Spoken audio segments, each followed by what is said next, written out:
Good morning, soldiers. This is Sergeant Merrill, and today we're going to be learning a lot more about the M27 in Black Ops 2 and how the developers have chosen to represent it.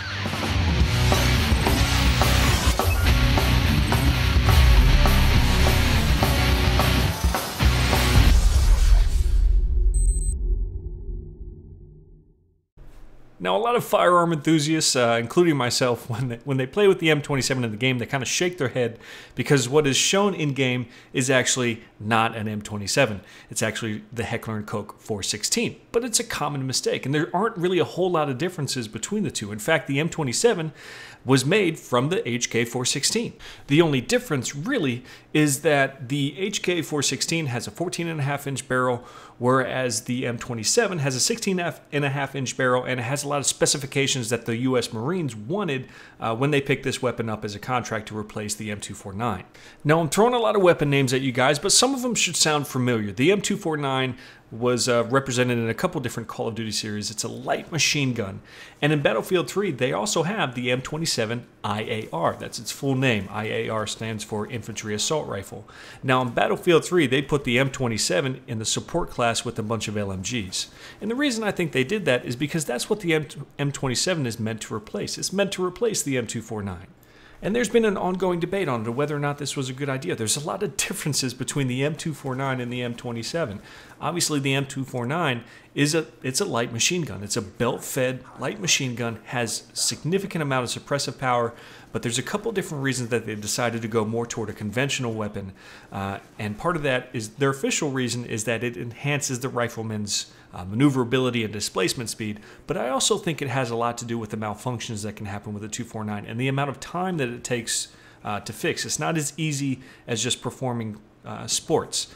Now with the M27, it's much like a conventional weapon, has a lot of specifications to perform better in the field, and fixing any type of malfunction with this weapon is a lot quicker. So there you have it. The M27 was meant to replace the M249 for the Marines, but what is in game is in fact not the M27. It is the HK 416, but you know what? Both weapons have my tremendous amount of respect. The HK 416 is used by many special forces around the world. It's actually the weapon that killed Osama bin Laden, so it will forever have my respect. And one other thing about the representation of this weapon, look at the bolt release. Look at that little device that looks like an L and goes into the magazine well. That's called a mag pull bad lever. And what's really cool about this thing is that instead of using your hand when you're reloading a new magazine to hit that bolt release and chamber a new round, you can just use your finger. See it right there? He can just tap that with his finger and save himself an extra step. It's something that I've been waiting to be introduced in these games as an attachment because it actually, in real life, reduces reload time. And in a game where some of the attachments just don't make any sense, like adjustable buttstocks on a bullpup weapon, it would certainly be a pleasure to see. Now in-game, the M27 is thrown with the assault rifle class, as it should be, but the stats on this weapon are kind of a mystery to me for a number of different reasons. It fires at 720 rounds per minute, so when I'm comparing this weapon to another weapon, I want to find an assault rifle that also fires at 720 rounds per minute, which is the MTAR. Now the MTAR is a 3-bullet kill up close and a 5-bullet kill at a distance. Now the M27 is a 4-bullet kill up close and 5-bullet kill at a distance. And that's pretty significant. One extra bullet is pretty significant in this game. So what that tells me is that this isn't meant to be as close range as the MTAR. It's meant to have a little bit further of a reach, which means it has to have less recoil. And it does, but not a whole lot. So if you ask me, it doesn't really translate into success.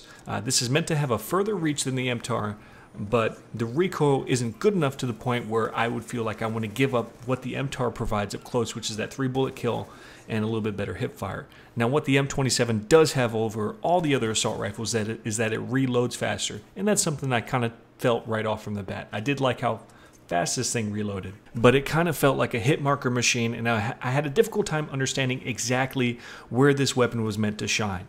And now a lot of people say that this is their favorite AR, and I can say history-wise and design-wise, I can agree with you that this is a really nice AR to play with. If you're a fan of Heckler & Koch, And yes, I say Coke because that is the English pronunciation, so I don't want to get corrected on that. Go to the website, that's what they say. If you're a fan of Heckler & Koch weapons, I can understand why you would want to use this weapon, but from an in-game statistic and stats point of view, I gotta say, it's not the best assault rifle out there. But let me know what you think. Is this your favorite assault rifle?